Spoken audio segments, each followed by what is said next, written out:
Okay, jadi kita akan belajar macam mana melukis lengkung. Okay, untuk melukis lengkung, kita perlu tahu macam mana lukis lengkung. Okay, jadi kita belajar dulu macam mana kita lukis bulatan, pelbagai pandangan. Okay, jadi kamu boleh lihat pada raja ini ada bulatan, Okay, ini pandangan atas, ini pandangan hadapan, ini pandangan sisi. Kalau pandangan hadapan, bila kita pindah ke sini lukisan isometri, bentuknya bulatan juga, tapi kamu tak boleh lukis terus dengan menggunakan kaedah jejari. Okay, ini boleh lukis terus dengan jangan lukis, tapi ini tak boleh. Okay, kamu kena bahagikan kepada 4 bahagian, lukis satu demi satu. Kaedah ini namanya kaedah 4 pusat. Ada nama, kaedah 4 pusat. Kamu perlu tahu nama, sebab dalam peperiksaan ada soalan teori. Okay, ke atas lain, kalau sisi pun lain. Okay, jadi pertama kamu mesti lukiskan kotak isometri, lepas tu baru pindahkan bulatan. Nama kaedah ini kaedah 4 pusat. Kaedah 4 pusat. Okey, satu lagi. Kalau lengkung pula, ini untuk lengkung. Lengkung tak ada jejari. Satu garisan yang tak lurus, tapi bersambung. Boleh sambungkan. Ini kaedah ini kita gunakan kaedah koordinat. Namanya kaedah koordinat. Tapi yang kita nak belajar adalah kaedah 4 pusat untuk bulatan terlebih dahulu. Jadi kita perlu lukiskan bulatan, pelbagai pandangan, pandangan atas, pandangan sisi, pandangan hadapan. Jadi pertama kamu lukiskan kotak isometri dulu. Kamu tahu kan macam mana lukis kotak isometri? Okay, saiz yang cikgu nak adalah saiz 90. Setiap sisi 90. Boleh kamu lukis sekarang. Kamu boleh lukis sekarang. Jadi kertas kamu, kertas A3 kan, kamu bahagikan kepada 2. Bahagikan kepada 2. Sebab ada 3 saiz yang perlu kamu lukis. Saiz 90 setiap sisi. Yang kedua adalah saiz 100 untuk setiap sisi, dan satu lagi adalah 120 untuk setiap sisi. Okay, jadi cikgu nak kamu buat sisi 90 dulu. Jadi kalau sisi 90 dengan sisi 100, satu kertas muat. Jadi kertas kamu bagi 2 di tengah-tengah. Sebelah kiri kamu buat kotak isometri saiz 90. Kamu tahu kan macam mana buat setiap sisi ya? Maksudnya kamu bina satu cube yang sisinya 90. Kamu boleh buat sendiri sebab ini dah pandai buat kan. Setiap kali kamu menjawab soalan, kamu mesti lukis kotak isometrik terlebih dahulu.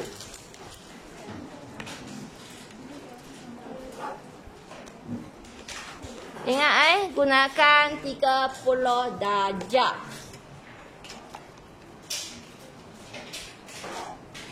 Lukis dulu.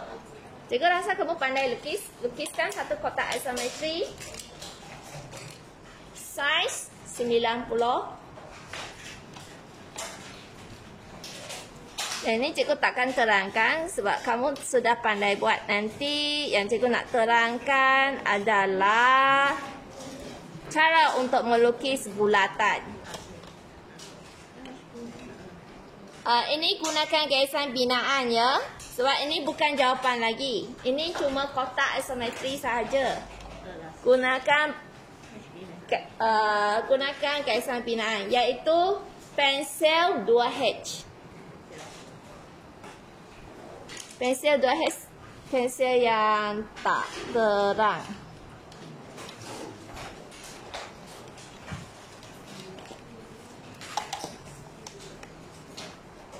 Nanti bulatan barulah kamu gunakan garisan objek.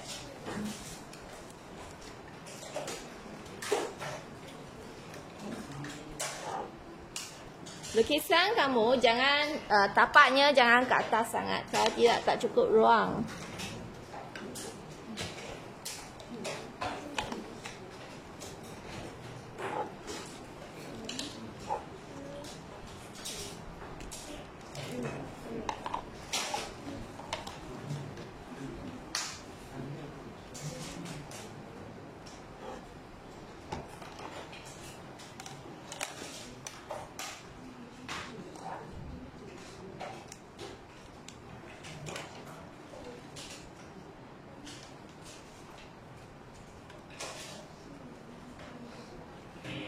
Okay, kalau kamu akan diberi lukisan ortografik. Lukisan ortografik, kamu kena convert kepada lukisan isometri.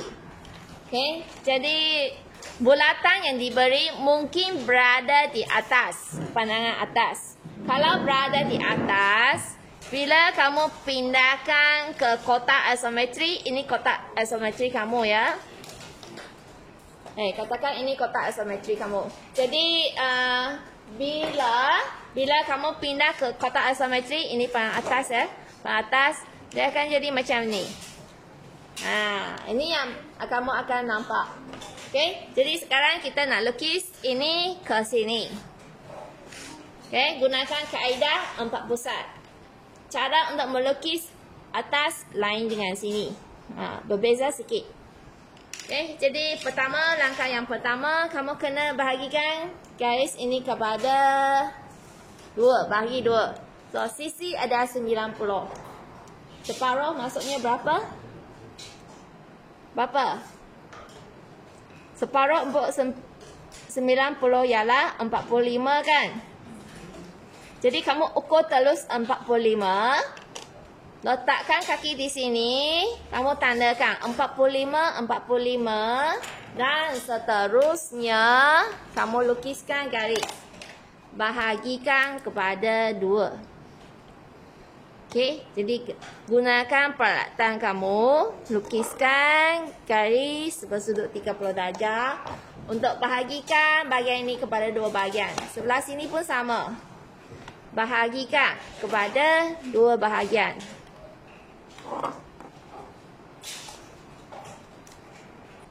Seterusnya, kita nak lukis bahagian atas. Bahagian atas ini. Okay, apa yang kita perlu buat? Untuk lukis bahagian atas ini, okay, cikgu boleh bahagikan kepada 4 seperti apa yang kita lukis tadi. Sekarang kita nak lukis lengkung sebelah atas. Kalau kita nak lukis lengkung sebelah atas, kita ambil kakinya, hujungnya, hujung. Cikgu sebut kaki lah, kakinya. Ada 2 kaki di sini. Kakinya kena sambung dengan titik yang bertentangan. Okey, maksudnya 2 titik ni kena sambung ke titik yang bertentangan. Kamu boleh gunakan ini 60 darjah. Lukiskan 6 garisan. Kamu akan mendapati kebetulan bahagian atas akan sambung dengan bahagian bawah. Okey, kamu buat sebelah kiri dan juga sebelah kanan.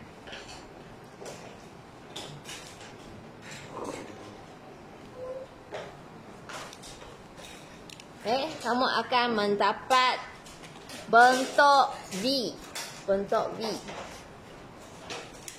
Okay, seterusnya letakkan jangka lukis kamu di sini, kaki di sini. Okay, pada hujung titik persilangan, ambil jejari ini, kamu boleh sambungkan.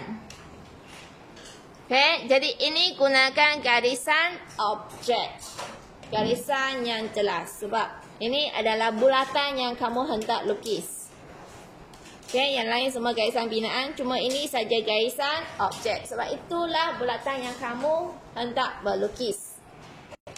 Okay, kita teruskan dengan bahagian bawah. Kita nak lukis lengkung di sebelah bawah. Macam mana kita lukis lengkung di sebelah bawah? Jadi kita cari kaki dia. Kaki dia sambung dengan titik yang bertentangan. Maksudnya kakinya sini sambung dengan titik yang bertentangan. Macam mana sambungkan? Okey, gunakan 60 ini. menolong kamu mencari titik ni. Okey, kamu akan mendapati titik tu akan kebetulan. Sambung dengan titik di atas. Okey. Ini pula terbalikkan sebelah sini lah. Okey. Sebelah sini. Sambungkan. Kalau kamu gunakan 60 tak sambung, maksudnya ukuran kamu tak betul. Mungkin sengit sikit masa kamu melukis. Jadi kamu akan nampak huruf V ini. Seterusnya gunakan jejari ini. Okey. Letak di sini, jejari ini kita lukiskan lengkung.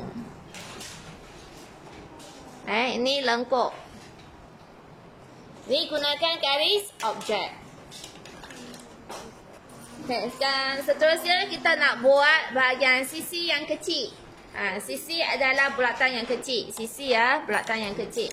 Kalau bulatan yang kecil ni, lengkung yang kecil ni, kita ambil ni, titik persilangan garis ini dan garis ini. Sini sebagai pusat. Jadi kita letakkan, ini garis objek garis objek. Kita letakkan kaki di sini. Okey, jejari ini sambungkan. Sebelah kanan pun sama Letak di sini. Jejari ini kita sambungkan.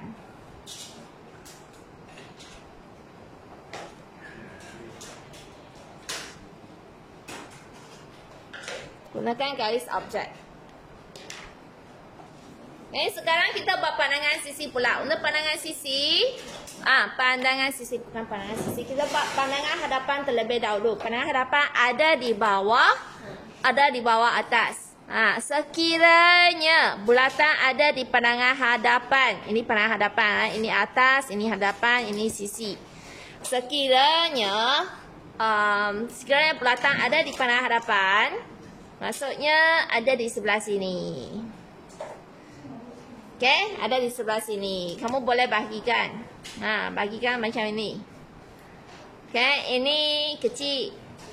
Ini sudut besar. Okey. So yang ini kita nak pindahkan ke sini.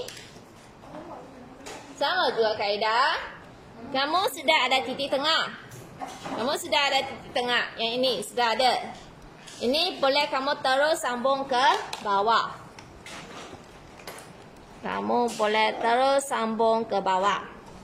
Okey. Manakala yang sebelah sini belum lagi tanda. Jadi kamu kena tandakan. Ini ada 45 kan? Jadi kamu ambil 45. Panjang 90. Okey, jadi separuh maksudnya 45. 45 kamu letak di sini, tandakan 45. Ini tanda kecil kecil. Tak perlu tanda besar sangat, tak perlu hitam sangat. Sebab cikgu mendapati ada yang lukis tanda dengan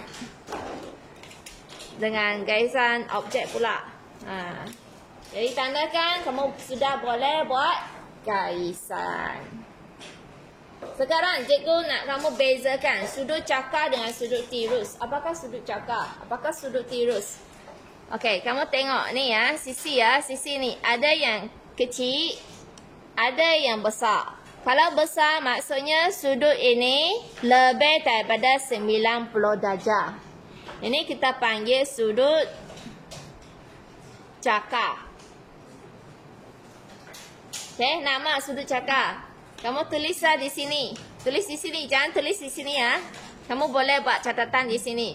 So sudut lebih, ini simbol untuk sudut kan. Sudut lebih daripada 90 darjah.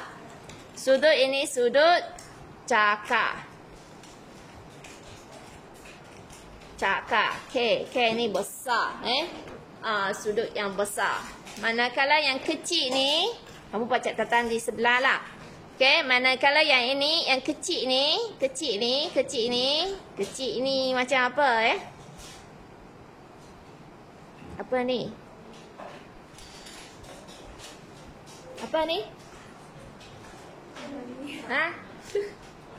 Tikus. Tikus kan? Ini sudut tirus. Bukan sudut tikus. Sudut tirus. Namanya sudut tirus. Okay. Dua-dua sudut ini ada cara melukis. Ada cara melukis. Okay. Cikgu nak tunjuk yang sudut cakar dulu. Sudut cakar. Jadi kamu kena lukis lengkung. Jadi lengkung ini, contohnya lengkung yang ini. Cikgu nomborkan. 1, 2, 3, 4. Okay. Contohnya cikgu nak lukis lengkung keempat. Lengkung keempat. Jadi inilah lengkung yang keempat. Okay. Ini ada sudut cakar. Kalau sudut cakar, kamu gunakan dua-dua kaki. Dua-dua kaki ini sambung dengan titik yang bertentangan. Okay, dua-dua kaki sambung dengan titik yang bertentangan. Boleh gunakan sesiku T kamu. Kamu sambungkan. Kamu akan mendapati kebetulan. Gunakan sesiku T, sini akan sambung dengan sini. Okay, satu lagi kaki di sini. Kaki di sini pula, kita nak sambungkan di sini. Kamu boleh gunakan 60 darjah. 60 darjah. Kamu akan mendapati kebetulan ini akan sambung dengan sini. 60 darjah. Kalau tak sambung, maksudnya ukuran kamu mungkin mana-mana kaisar ada yang sengit. Bila kamu lukis, jangan buat garisan yang sengit. Lepas itu, sudah buat garisan ini garisan mengufuk, gunakan sesiku T. Ini garisan ini gunakan 60 darjah. Memang kebetulan akan kena.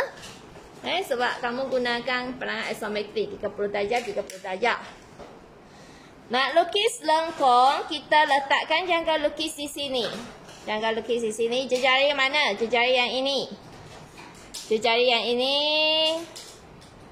Gunakan garis objek, buatkan lengkung kamu. Kita teruskan dengan sudut cakar sebelah lagi. Ini sudut cakar sebelah sini. Kita cari lagi satu sudut cakar. Ini sudut tirus kecil. Ini pun sudut tirus kecil.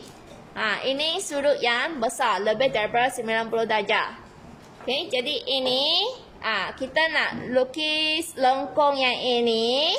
Jadi kita ambil kakinya. Sekarang kita buat lengkung ini Jadi kakinya ada di mana? Satu di atas, satu di bawah. Satu di sini, satu di sini. Okay, so yang sini kamu gunakan sesiku T kamu akan mendapati guys, ini memang akan sambung dengan sini. Memang akan sambung. Dua-dua point ini memang akan sambung. Sekiranya guna sesiku T. Okay, jadi lukiskan guys ini dulu. Lepas tu satu lagi point. Gunakan 60 darjah. 60 darjah. Kamu akan mendapati memang akan sentuh point ini dengan point di sini. Memang akan sentuh sekiranya lukisan kamu betul. Okay, dah siap, kamu sudah boleh buat lengkung. Letak kaki di sini. Jejari ini, buatkan lengkung kamu. Dari kaki ke kaki. Sini ke sini. Siap. Baik, seterusnya kita nak buat yang kecil. Untuk buat yang kecil, kamu sudah ada titik persilangan. Titik persilangan tadi, kamu sudah lukiskan garisan mengufuk dengan 60 darjah. Jadi, titik persilangan sini, kita letakkan jangka lukis kita. Okay, dan letakkan jejari kamu kat sini. Sepatutnya boleh sambunglah dua-dua titik. Okay, satu di sebelah atas, satu lagi di sebelah bawah. Letakkan jangka lukis kamu di sini. Lukiskan lengkung.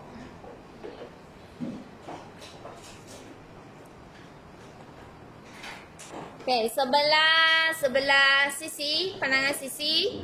Pandangan sisi maksudnya bulat ada di sini. Kalau bulat ada di sini, kita kena lukiskan di sini. Bulatan macam ini. Okey, sama juga kita boleh bagikan kepada 4 bahagian. 4 bahagian, so sama. Kamu sudah ada titik tengah. Dah ada titik tengah. Jadi dari sini kamu letakkan sesiku 30 darjah kamu. Lukiskan satu garis bersudut 30 darjah. Okey, lepas itu pula sebelah sini garis tegak. Garis tegak ke bawah. Okey, ini garis tegak ke bawah. Kamu perlu tengok, cari sudut cakar. Sudut cakar ada di mana? Sudah ada garis, kamu kena cari yang sudut cakar. Sudut cakar ini. Ini sudut cakar. Dan juga ini. Ini pun sudut cakar.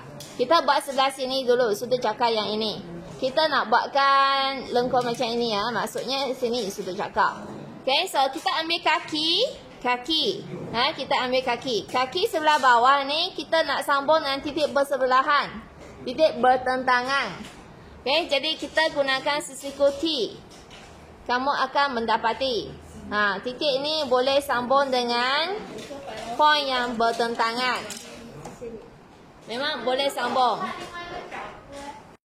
Okay, jadi kaki di sini. Kaki di sini kita sambungkan. Gunakan 60 darjah. Memang kebetulan. Titik ni boleh bersambung dengan titik yang ini. Jadi kamu dah boleh membuat lengkung. Letakkan jangka lukis di sini. Jejari yang ini. Kamu lukiskan. Lukiskan lengkung. Okay. Kalau sudah siap, kita buat sudut cakar lagi satu. Sudut cakar lebih senang. Jadi sudut cakar lagi satu. Jadi kita nak buat lengkung yang ini. Jadi kakinya sebelah kiri, sebelah kanan, atas, bawah ni. Sebelah atas ni kita nak sambung dengan titik pertentangan. Kalau kamu gunakan sesiku set, sesiku T, memang boleh sambung. Memang boleh sambung. Dan ini yang bawah ini pula kena gunakan sudut 60 darjah. Sudut 60 darjah. Boleh kamu sambungkan. Okey, jadi bolehlah kamu lukis lengkung yang ini. Dah boleh lukis lengkung. Gunakan garisan objek. Yang kecil macam mana? Yang kecil. Yang kecil letak sini. Ni yang kecil. Ni yang kecil jejari ini. Bulatan kamu mesti ada bulatan yang cantik. Kalau kamu mendapati bulatan awak pelik, kamu kena carikan masalah kamu. Kenapa? Okey, sepatutnya lah boleh sambungkan.